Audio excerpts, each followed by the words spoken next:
Hello students, and how are you all? Well, fine of course. This is Himanshu. I'm going to teach you some of the very important topics from our classes 9 to 10. The topics are science and mathematics. So science and maths के बारे में हम बात करेंगे. काफी कुछ हम study करेंगे एक साथ. But अभी जैसे CBSE ने हमारे पास नया प्लान अभी दिया है. CBSE ने हमें एक नया सिलेबस प्रोवाइड किया है.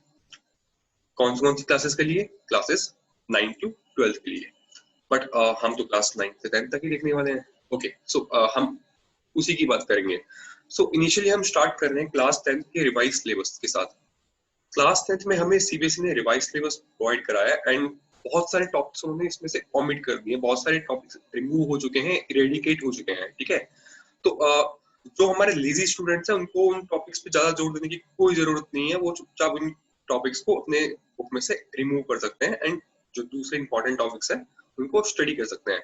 ओके, सो स्टार्ट करते हैं हम हमारे चैप्टर्स के साथ. हमारे पास चैप्टर्स नेम यहाँ पे स्क्रीन पे आपको नजर आ रहे होंगे एंड जो उनके सब टॉपिक्स हैं वो आपको यहाँ पे नजर आ रहे होंगे. ओके, सो चैप्टर 1 हमारे पास अवेलेबल होता है रियल नंबर्स. रियल नंबर्स बहुत इंपॉर्टेंट टॉपिक था हमारे पास. मतलब इस टॉपिक में से हमेशा से 6 नंबर्स का पूछा जाता था क्वेश्चंस. ठीक है, 6 नंबर में से हमारे पास कुछ टॉपिक्स होते थे. उन टॉपिक्स में से हमारे पास यूक्लिड लेमा होता था, हमारे पास फंडामेंटल थ्योरम ऑफ अरिथमेटिक होता था, हमारे पास रिविजिटिंग इरेशनल नंबर्स होता था, हमारे पास revisiting rational number and their decimal expansion होता था. अब सीबीएसई ने क्या करा ना, सीबीएसई ने इसमें से कुछ टॉपिक रिमूव कर दिया. कौन सा टॉपिक रिमूव कर दिया? सीबीएसई ने यूक्लिड लेमा को रिमूव कर दिया. ये टॉपिक अब आपके एग्जाम में नहीं पूछा जाएगा. तो आपके पास एग्जाम के पॉइंट ऑफ व्यू से स्टडी करने के लिए एक ये टॉपिक है, ये टॉपिक है, एक ये टॉपिक है एंड एक ये टॉपिक है. इसे आप नोट कर लीजिए, स्क्रीनशॉट ले लीजिए. बिल्कुल 100% वैलिड है ये न्यूज एंड इन टॉपिक्स पे आप फोकस करिए. ओके, बिकॉज जो लेजी स्टूडेंट्स है उनका तो बहुत एकदम मजा आ गया, बहुत इंजॉयमेंट हो गया उनके लिए. बट अब यहाँ पे खास बात क्या है, जो स्टूडेंट है जो ओलंपियाड्स, एनटीएससी, केवीपीओआई, अदर एग्जामिनेशन का भी प्रिपरेशन कर रहे हैं, सो उनको मैं एडवाइस दूंगा कि इस टॉपिक को आप बिल्कुल भी मत छोड़ना. बहुत इंपॉर्टेंट टॉपिक है एंड अभी नहीं, not only in these competitive examinations, ये टॉपिक आपके आगे जाके जो बड़े बड़े एग्जामिनेशन होते हैं लाइक कैट, जीमैट, जीआरई, उनमें भी ये टॉपिक बहुत अच्छे से काम में आता है. सो अगर आप बहुत ज्यादा स्टूडेंट है एंड ओनली बोर्ड के लिए नहीं पढ़ रहे हैं, बिल्कुल पढ़िए इस टॉपिक को. ओके, नेक्स्ट चैप्टर पे हम चलते हैं पॉलिनोमियल्स. सो पॉलिनोमियल्स में देखो हमारे पास काफी कुछ था. हमारे पास इंट्रोडक्शन टू पॉलिनोमियल्स था जो कि अभी भी हमारे पास मौजूद है, हमें पूछा जाएगा ये अभी भी. तो क्या क्या रिमूव हुआ है, हम इसके बारे में बात करते हैं. ये हमारे पास अभी भी मौजूद है. Geometrical meaning of zeros of polynomial बिल्कुल अभी भी हमारे पास मौजूद है, ये भी अभी हम पूछा जाएगा. Relationship between zeros and coefficients of polynomial, ये भी हमें पूछा जाएगा. Division algorithm of polynomials, no, ये सीबीएसई ने अभी भी रिमूव कर दिया है. अभी जो आपका करंट करिकुलम है, जो अभी 10th के एग्जाम देंगे, उनको ये टॉपिक नहीं पूछा जाएगा. सो मैं इस पे क्रॉस मार्क कर रहा हूँ, आप भी कर दीजिए. ओके, ये टॉपिक आपके लिए इंपॉर्टेंट अभी नहीं है. But same applies for the competitive examination. अगर आप प्रिपेयर कर रहे हैं बड़े एग्जामिनेशन के लिए, बिल्कुल करिए. आपको काफी सारी चीजें प्रोवाइड करेगा. रिमाइंडर्स जो पॉलिनोमियल्स के होते हैं वो पूछ ली जाते हैं कॉम्पिटिटिव एग्जामिनेशन में, तो उधर भी आपको ये काफी हेल्प करने वाला है. सो अगर आप कॉम्पिटिटिव के लिए तैयार कर रहे हैं तो आप इसको पढ़िए, बिल्कुल पढ़िए. ठीक है, सो इसके साथ हमारे क्या हुआ, इसके रिलेटेड हमारे पास एक एक्सरसाइज थी, एक्सरसाइज 2.3. वो कंप्लीटली रिमूव हो चुकी है हमारे पास से, ये नहीं आएगी आपके एग्जामिनेशन में, सीबीएसई बोर्ड की जहां तक की मैं बात कर रहा हूँ. ओके ओके, नेक्स्ट हम चलते हैं pair of linear equations and two variable. Okay, so इसमें हमारे पास थोड़ा सा चेंज है.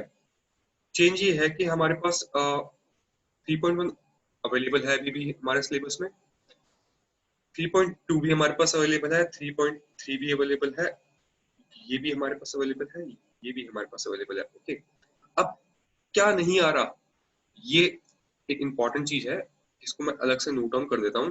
देखो हमारे पास कुछ तरीके होते हैं लीनियर इक्वेशन सॉल्व करने के, जैसे सब्स्टिट्यूशन मेथड, एलिमिनेशन मेथड या फिर क्रॉस मल्टीप्लिकेशन मेथड। ठीक है, तो हमारे पास इसमें क्रॉस मल्टीप्लिकेशन मेथड जो होता है,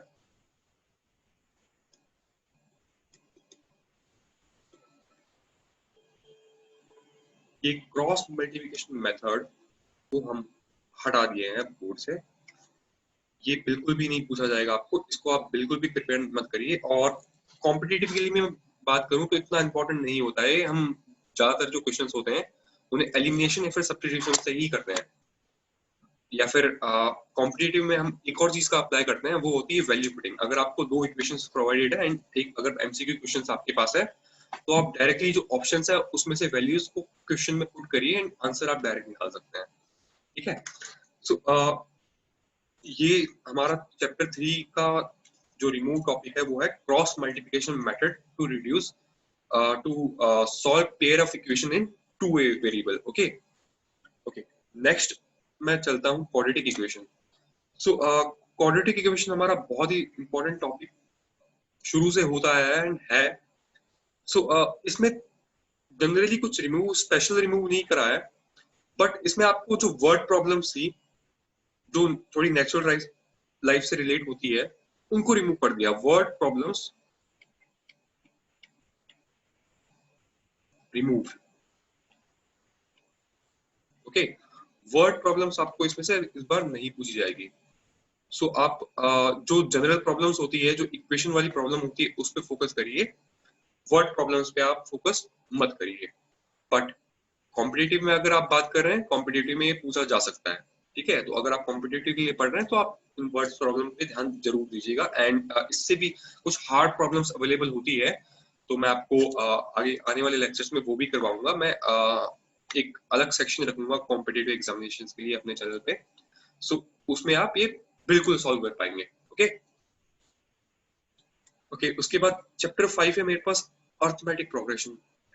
वेरी इंटरेस्टिंग चैप्टर। ओके, तो हमारे पास चैप्टर कुछ इस तरह से डिवाइड है कि introduction to arithmetic progression, n term, sum of first n terms of AP and summary. Okay, so इसमें भी हमारे पास कुछ ऐसा ही हुआ है। हमारे पास मेनली जो वर्ड प्रॉब्लम्स थी, इधर भी हम वर्ड प्रॉब्लम्स थोड़ी रिमूव करिए। वर्ड प्रॉब्लम्स भी जो डेली लाइफ से रिलेटेड थे, daily life word problems. Okay, इसमें से हमें रिमूव कर दिया। अब ये जैसे हमने रिमूव करा है तो हमारा क्या क्या रिमूव हो गया। हमारे कुछ क्वेश्चंस रिमूव हुए हैं। एक्सरसाइज 5.3 है।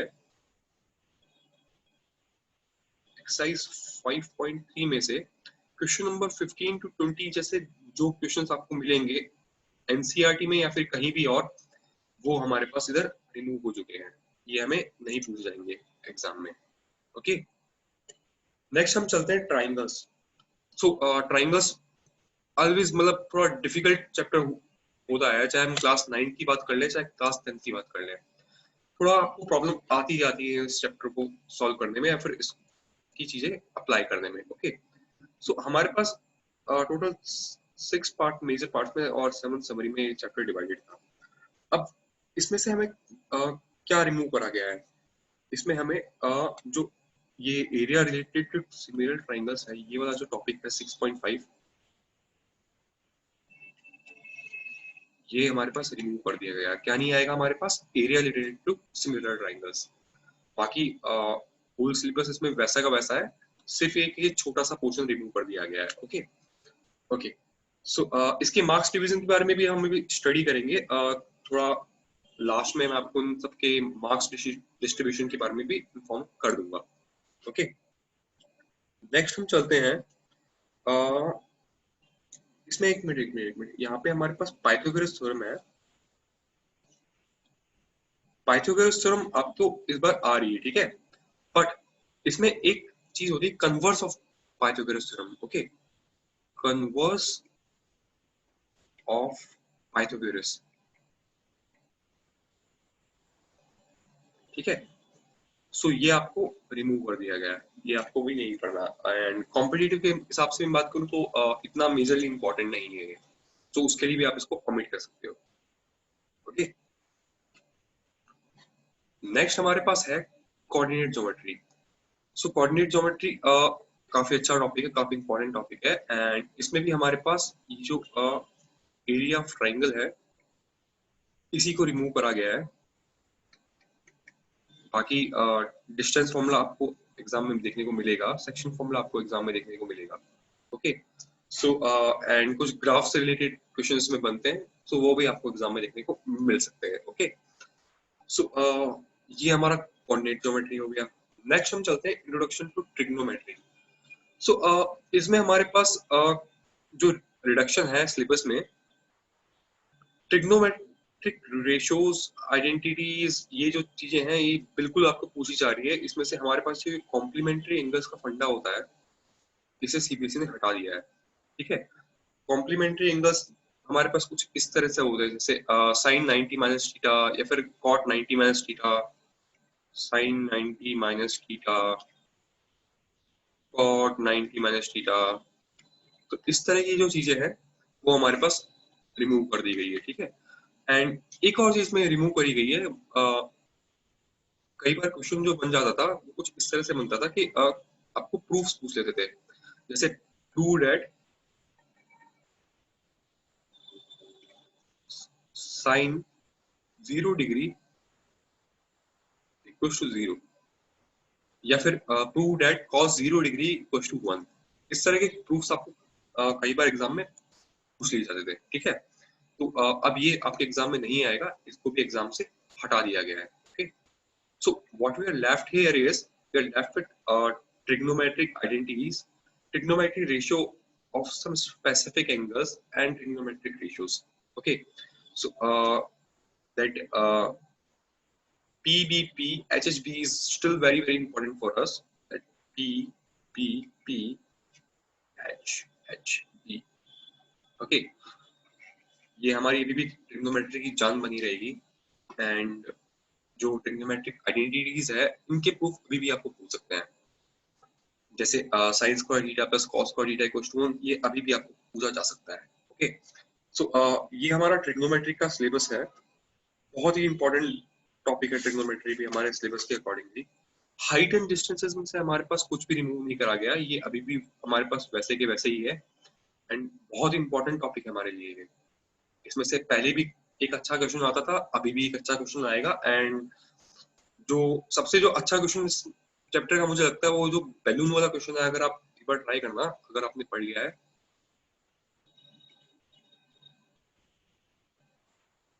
सो वो हमारे लिए स्टार क्वेश्चन है, मोस्ट इंपॉर्टेंट क्वेश्चन है वो हमारे लिए। ओके, इसको थोड़ा कलर कर देता हूँ। ओके, सो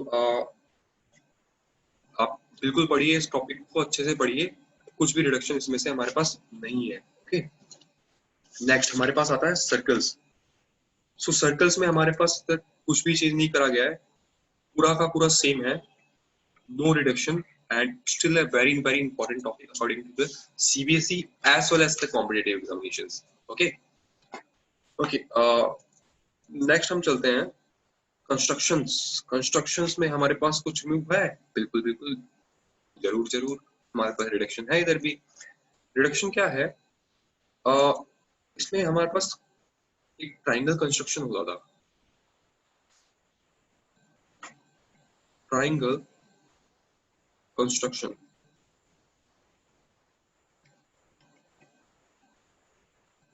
as per given triangle। तो आपको एक ट्राइंगल दे देते थे और उसमें आपको बोलते थे कि इस जैसा एक ट्राइंगल बना के दिखाइए, जो गिवन ट्राइंगल है उस जैसा आप एक और ट्राइंगल बना के दिखाइए। सो ये अब आपको रिमूव कर दिया गया है, ये अब आपको नहीं पूछा जाएगा। इसके अलावा जितना भी इस चैप्टर में दिया हुआ है वो आपको पूछा जाएगा। एंड 4 to 5 मार्क्स का ये चैप्टर अभी भी आपके पास आएगा बोर्ड एग्जामिनेशंस में।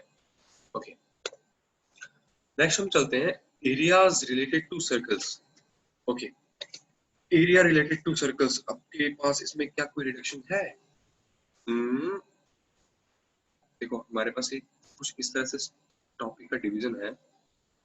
Okay, so area related to circle में आपके पास कोई मतलब स्पेसिफिक तो उन्होंने नहीं बोला है सर्कल के एरिया में। एक छोटा सा माइनर सा उन्होंने एक पॉइंट दिया है कि जो थीटा इक्वल्स टू 120 डिग्री से रिलेटेड जो क्वेश्चंस थे वो आपको नहीं पूछे जाएंगे, बाकी कोई मेजर रिडक्शन नहीं है। सो आप इस चैप्टर को कंप्लीटली सेम मानो आप।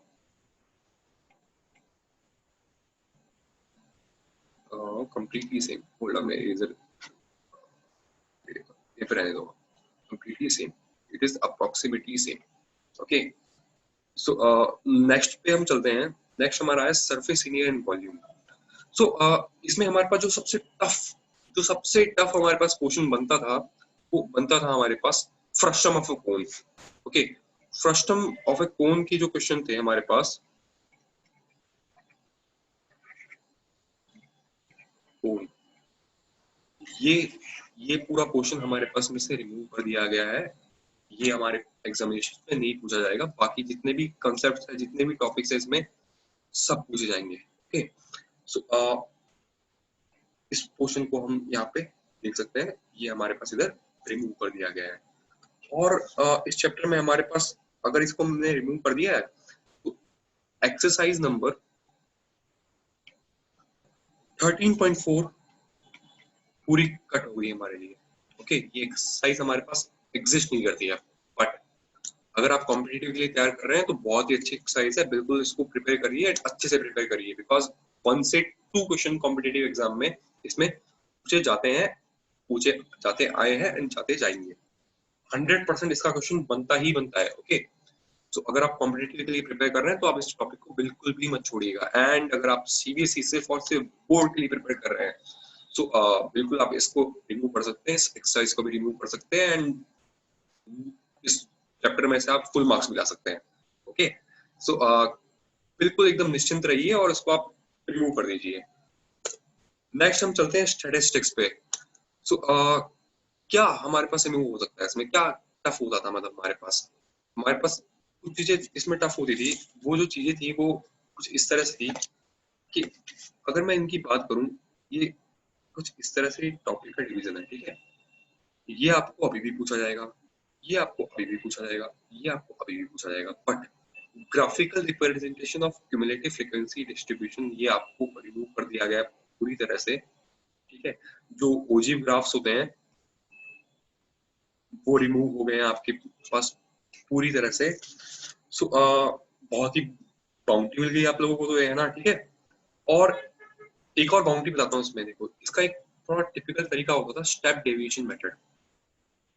स्टेप डेविएशन मेथड, ये भी आपके सिलेबस में से टोटली इरेडिकेट हो चुका है, ये आपको बिल्कुल नहीं पूछा जाएगा। सो इन टॉपिक्स को आप मत तैयार करिए। एंड कॉम्पिटेटिव में भी इतना कुछ खास इंपॉर्टेंट हमारे लिए नहीं होता है। कॉम्पिटेटिव में हमारे पास ग्राफ पे इतना फोकस नहीं करा जाता है, ज्यादातर जो एलजेब्रा या फिर ज्योमेट्री के क्वेश्चंस आपको ज्यादा मिलते हैं। सो उसके लिए भी आप इसको छोड़ सकते हैं। ओके ओके, सो हमारे पास में रिडक्शन क्या है, हमारे पास रिडक्शन आया एक्सरसाइज हमारी जो होल्ड ये ओके, एक्सरसाइज हमारी 14.3 के कुछ parts, some parts and 14.4 completely full, ये हमारे रिमूव हो चुके हैं। ओके, सो इसको आप अपने बुक में आराम से मैच कर सकते हैं। And last but not the least, अब इससे अच्छा टॉपिक तो कोई होता ही नहीं, तो इसको क्या रिमूव करें। सो इसमें से आपके पास कुछ भी रिमूव नहीं है, कुछ भी रिडक्शन इसमें नहीं है, और ये पूरा टॉपिक सेम रहेगा। ओके, सो ये हमारा टोटल सिलेबस है जो कि रिवाइज होके आया है सीबीसी के थ्रू। एंड इसमें मैंने आपको कंप्लीटली ऑर्गेनाइज्ड वे में मैंने आपको एक्सप्लेन कर दिया है कि क्या क्या हमारे पास रिडक्शन हुआ है एंड क्या क्या हमें स्टडी करना है बोर्ड के लिए एज वेल एज कॉम्पिटिटिव के लिए। सो आपको सिलेबस तो पता चल ही गया है। सो अब मार्क्स डिवीजन की बात कर लेते हैं हम। ओके, सो मार्क्स डिवीजन की मैं बात करता हूँ तो मैं देखो चैप्टर 1 से आ रहा हूँ सबसे पहले, ठीक है। अब मुझे पता चला चैप्टर 1 इनिशियली 6 मार्क्स का होता था, अभी भी ये 6 मार्क्स का ही है। अब जब लिक्विड डिवीजन लेमा इसमें से रिमूव हो गया है तो मोस्ट प्रोबेबली ये जो 3 टॉपिक्स हमारे पास रिमेनिंग है, ये यहाँ पे जो 3 टॉपिक्स है हमारे पास, इसमें से 2 to 2 मार्क्स के क्वेश्चंस आएंगे एंड टोटल 6 मार्क्स ये चैप्टर आपका कंप्राइज करेगा बोर्ड में। ओके, टोटल 6 मार्क्स के क्वेश्चन इस चैप्टर में से आपको पूछे जाएंगे। नेक्स्ट हमारा वैसे ये जो चैप्टर है रियल नंबर से नंबर सिस्टम में आता है, ठीक है। सेकंड जो हमारे पास होता है वो होता है अलजेब्रा। अलजेब्रा कुछ चैप्टर्स कंप्राइज करता है, जैसे पॉलिनोमियल्स हो गया, pair of linear equation in two variable हो गया, क्वाड्रेटिक इक्वेशन हो गया, अरिथमेटिक प्रोग्रेशन हो गया। बिल्कुल, तो ये 1 2 3 एंड 4 ये 4 चैप्टर ये कंप्राइज करता है अलजेब्रा हमारा पॉलिनोमियल्स के साथ। एंड खास बात ये है कि मैं 20 मार्क्स का पूछा जाता है, ठीक है।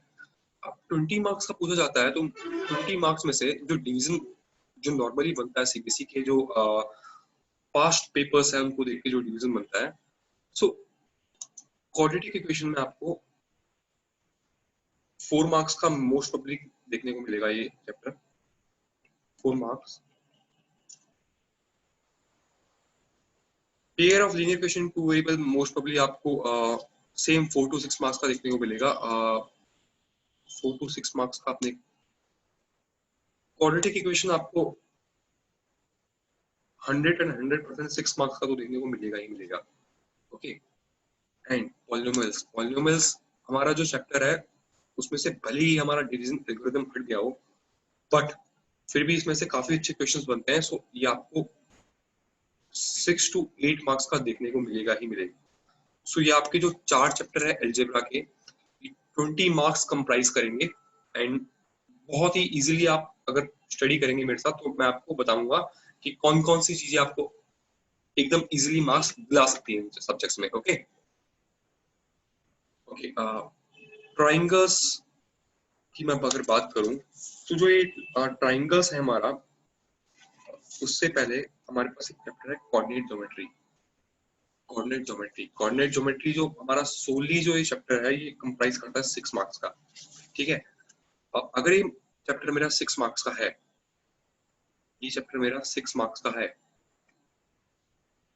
एंड मोस्ट प्रोबेबली इसमें से एक छोटा सा ग्राफ आ गया तो ग्राफ हमारा 2 मार्क्स का आ सकता है। वैसे ज्यादातर ग्राफ पे ध्यान नहीं देंगे वो लोग, मोस्ट प्रोबेबली इस पे जो क्वेश्चन बनेगा इस distance formula and section formula पे बनेगा, जो कि 3 मार्क्स के आपको पूछे जा सकते हैं। ये 3 मार्क्स का आ सकता है, ये आपको 3 मार्क्स का आ सकता है। ओके, तो अगला पोर्शन जो हमारा आता है वो आता है ज्योमेट्री। ज्योमेट्री ऑलवेज एक इम्पोर्टेंट पोर्शन होता है हमारे एग्जामिनेशंस में एंड इसमें हमारे पास 3 चैप्टर्स कंप्राइज करते हैं। 3 चैप्टर्स है triangles, circles and construction. So construction आपके पास 100% 5 मार्क्स का आ जाता है, मतलब ये श्योर है आपको 5 मार्क्स का आपको देखने को मिलेगा ही मिलेगा। सो इन तीनों चैप्टर्स को आप 5 मार्क्स दे सकते हो, ठीक है। ट्राइंगल्स आपको 5 मार्क्स का देखने को मिलेगा। उसके बाद आपको सर्कल्स जो है ये 5 मार्क्स का देखने को मिलेगा एंड कंस्ट्रक्शन भी आपको मोस्ट प्रोबेबली 5 मार्क्स का देखने को मिलेगा।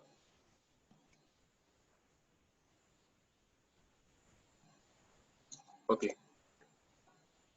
इसके बाद हमारा ट्रिग्नोमेट्री से चलता है, हम मेंसुरेशन को कंप्लीट कर लेते हैं, ठीक है। मेंसुरेशन में हमारे पास 2 चैप्टर्स आते हैं majorly, area related to circles and surface area. Okay, ये दोनों चैप्टर मेरे पास 10 मार्क्स कंप्राइज करते हैं।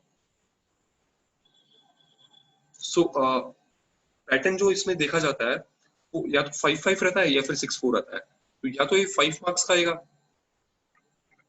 या तो ये 4 मार्क्स का आएगा। एंड ये चैप्टर हमारा सरफेस एरिया एंड वॉल्यूम, या तो ये 5 मार्क्स का आएगा या फिर ये 6 मार्क्स का आएगा। थोड़ा सा ज्यादा इंपॉर्टेंट होता है ये चैप्टर, जो सरफेस वाला चैप्टर है उससे, बट बहुत ही नेग्लिजिबल है, मतलब 1 1 मार्क्स का गैप है या तो इक्वली है। ओके, सो आपको दोनों में एकदम बराबर से मेहनत करनी है और दोनों में फुल मार्क्स लाने ही लाने हैं। ओके, नेक्स्ट हम चलते हैं हमारे ट्रिग्नोमेट्रिक वाले चैप्टर पे। ओके, ट्रिग्नोमेट्री के हमारे पास 2 चैप्टर्स थे, introduction to trigonometry and height and distances. So दोनों ही चैप्टर हमेशा से सिमिलर इंपॉर्टेंट होते आए हैं। हाइट एंड डिस्टेंसेस हमारे पास थोड़ा ज्यादा इंपॉर्टेंट होते आया है, एंड इनमें जो पैटर्न हमारे पास देखा गया है हमारे पास, तो कुछ इस तरह से देखा गया है कि ये जो चैप्टर है हमारे पास 10 to 15 मार्क्स कंप्राइज करते हैं, दोनों मिला के हमारे पास 10 to 15 मार्क्स कंप्राइज करते हैं एग्जामिनेशन में।